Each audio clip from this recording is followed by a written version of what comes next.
Ancient Egypt was one of the first great civilizations, and yet today its culture seems to live only in ancient monuments. No one builds pyramids anymore, no one prays to the ancient gods. The Egyptians today speak Arabic and call their country Misr rather than its ancient name Kemet. But what if I told you that in the Egyptian churches, in the chants and prayers, you can still hear the echoes of this ancient civilization? Nofri, my name is Julie and welcome to the Coptic language.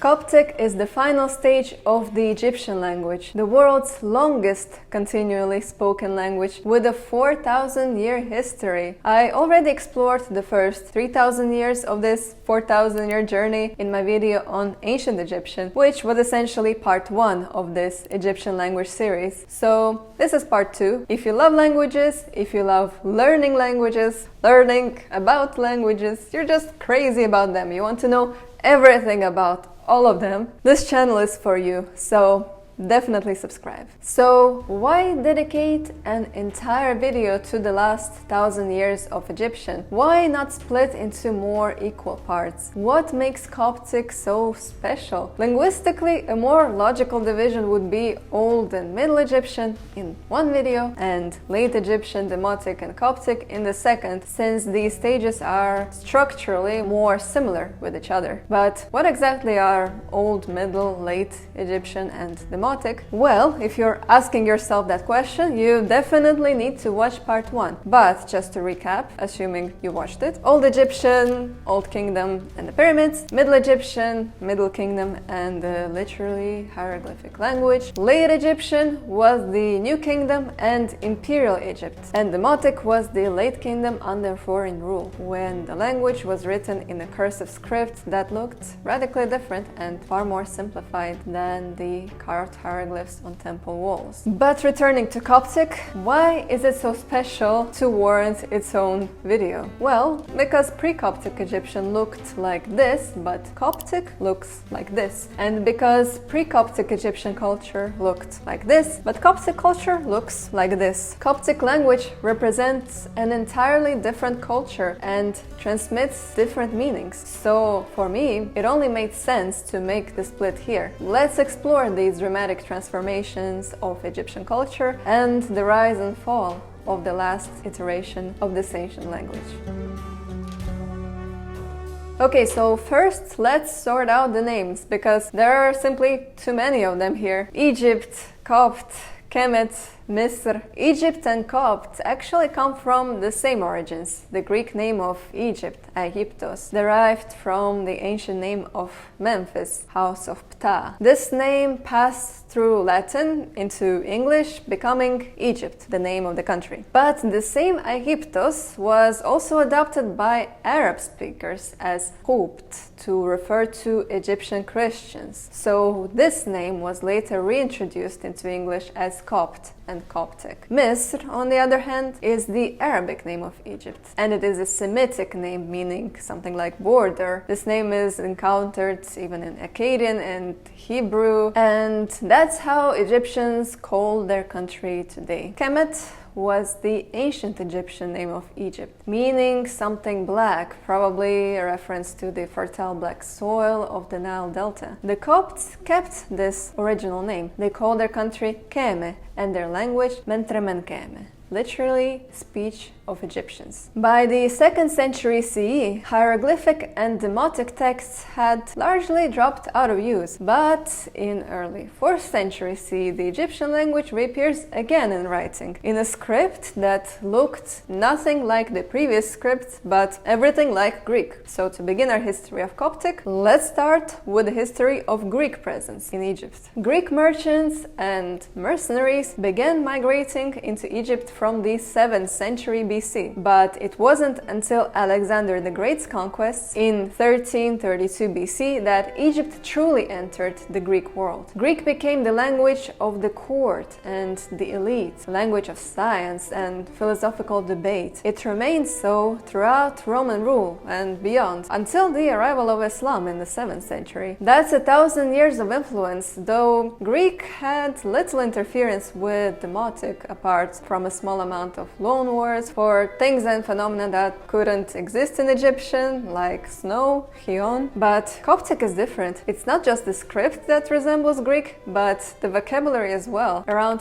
20% of Coptic is of Greek origin. So why such a sudden jump in loanwords? Short answer, Christianity. When the Bible, a Greek text, was translated into Egyptian, usually by a native Greek speaker, and when they were uncertain on how to render the nuance of a word in Egyptian, that word simply retained its Greek form. So this applies to many specific biblical terms like angelos, angel, anastasis, resurrection, and pneuma, spirit. The script was a problem too. The Bible translators probably didn't even know the Demotic script that well to begin with. In addition to that, Demotic was a hieroglyph-based, consonant-only script that worked great for the root and pattern morphology of Egyptian, but not so great for Greek. We even find fully Egyptian texts in Demotic script from the 2nd AD, where occasional Greek loanwords were simply written in Greek script because it's just hard to spell them in Demotic. And then you have the Bible, of which half are Greek loanwords, so it just made sense to write the whole thing in the Greek script. Coptic is the only stage of Egyptian where we can clearly see dialects in writing. Dialects surely existed before in Egyptian. We even have a record of a New Kingdom scribe complaining that his correspondence words were unintelligible, like the speech of a Delta man with a man from Elephantine. But only in Coptic do we see these dialects written down. There are 6 major dialects and many more minor ones, distinguished primarily by their phonology, but also by differences in morphology, syntax, and vocabulary, though not different enough to be called separate languages. This dialectal diversity of written Coptic illustrates the fact that Coptic wasn't a state or literary language. Greek still held that role. Coptic was a language that served the community. That said, by the 7th century, one variety of Coptic, the Sahidic dialect, supposedly originating in Middle Egypt and integrating both northern and southern features, absorbed the other dialects and became the de facto written standard. The only 2 other dialects that remained in use were Fayumic, which died out by the 10th century, and Bohairic, spoken in the Delta.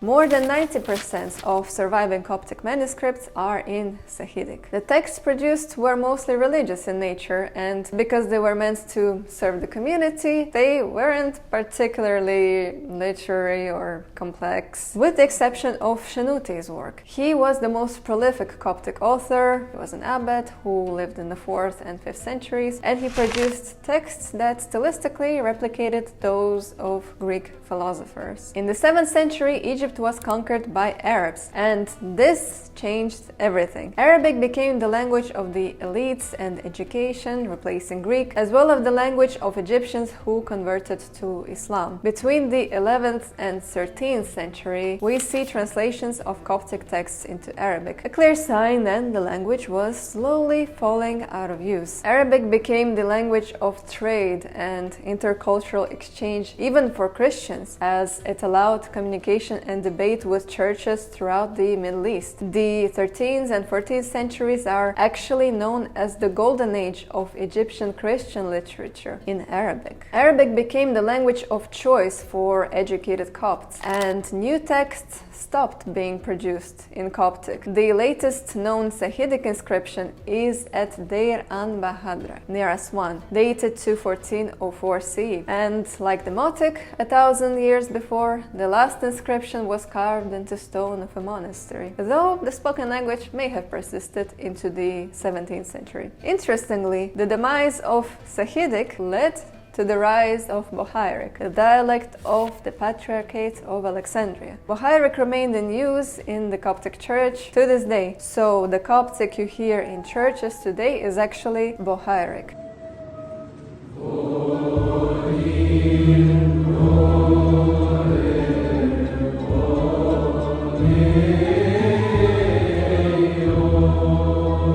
These chants of the Coptic Church are like an echo of ancient Egyptian civilization. So now let's analyze the sounds and letters of this echo. Egyptians didn't change their writing system from Demotic to Coptic overnight. The transition was gradual. We find texts from 2nd and 3rd centuries AD with magical spells written in Demotic, but with addition of Greek vowels. The Demotic script didn't render vowels, so adding Greek vowels ensured correct incantation and avoiding accidentally summoning the devil, unless that was the desired outcome, of course. As time passed, even the Egyptian scribes and priests may have started losing the knowledge of the Demotic script. The decline of traditional Egyptian religion played a significant part in the loss of the script. The hieroglyphic script in Egyptian Medu Necher, or God's words, held a central role in this religion. So what happens if you no longer believed in the Egyptian gods? Why would you need to know the gods' words? By the 3rd and 4th centuries AD, the Coptic alphabet was fully developed. It is composed of 24 Greek letters plus 6, or in some dialects 7 or 8 letters derived from Demotic characters for the sounds that weren't present in Greek, like sh or h. Coptic is the first time we actually see vowels in Egyptian. It turns out that in Coptic there were 7 of them. This is a pretty big deal because Coptic vowels are the main source of our theories and assumptions of how ancient Egyptian vowels may have sounded, because remember, Demotic didn't write vowels. Vowels are also where we see the most dialectal variation, where some dialects say ran, others say ren, where some say rome, others say romi, and so on. What stays unchanged is that my patrons still can vote on the next language, so check out my Patreon if you want to pick the next language. Thank you to my top tier patrons for picking Coptic. Now to the grammar section. We saw that culturally and visually, script-wise, Coptic marks a significant break with the past. But grammatically, Coptic is actually much closer to Demotic and Late Egyptian than Late Egyptian is to Old and Middle Egyptian. So this older Egyptian is characterized by far more inflections, different endings, suffixes, cases, and all of these things we love. Later Egyptian, including Coptic, opts for fewer inflections and relies instead on more articles and tenses. So it's kind of a similar relationship to what we see in, for example, Latin versus Italian or Old English versus Modern English. The grammar of Coptic reminds modern Romance languages in many ways. The number and gender of a noun are marked in the article that is attached to the beginning of a word. The plural gets its own article too, but no gender differentiation there. That's the definite article only. The indefinite article is only marked for number, not gender. Coptic verbs do this thing that other Afroasiatic languages do. Looking at you, Arabic. And that's alternating root vowels to change the aspect of a verb. Like that, quote means to build and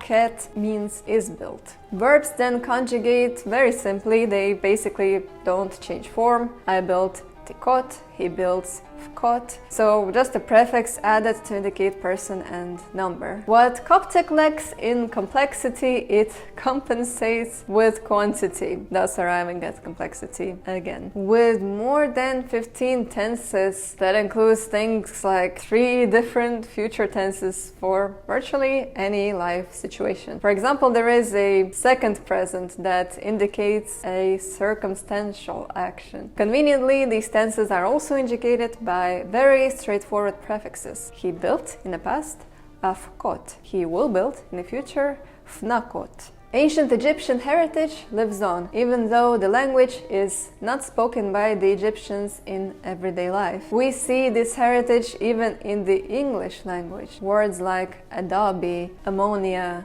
gum, and even chemistry ultimately come from ancient Egyptian. Coptic language represents the last vestige of the mighty ancient Egyptian cultural heritage, and some Egyptian scholars think the same. The most famous was probably Claudius Labib, a Coptic language scholar who in the early 20th century called for the revival of spoken Egyptian in everyday life. Attempts to revitalize Coptic, inspired by the successful example of Hebrew, continue to this day, but without success. At least for now. And if any Egyptians are watching, write in the comments, how do you view Coptic language revitalization? Do you think it's needed? Should it be taught in schools like Latin is in some schools in the West? Do you think people need to shift back to speaking Coptic instead of Arabic? Or do you think it's all a waste of effort? But it does seem that in recent decades, Coptic language has moved beyond being considered merely an attribute of Christian culture and the Coptic Church. It has become much more associated with the common Egyptian heritage by Egyptians themselves, it seems. But again, if any Egyptians are watching, please educate us in the comments. How do Egyptians perceive the Coptic language today? As a Christian heritage or as a heritage pertaining to all Egyptians? Still, the only place you can consistently hear Coptic is in the Coptic Church. So, if you want to hear the words that may have witnessed the pyramids, go to your nearest Coptic church and listen to the chants. You may hear words descended from mysterious hieroglyphic inscriptions, from the spells guarding a soul in the afterlife, and from prayers to the pharaohs, now addressed to a different god.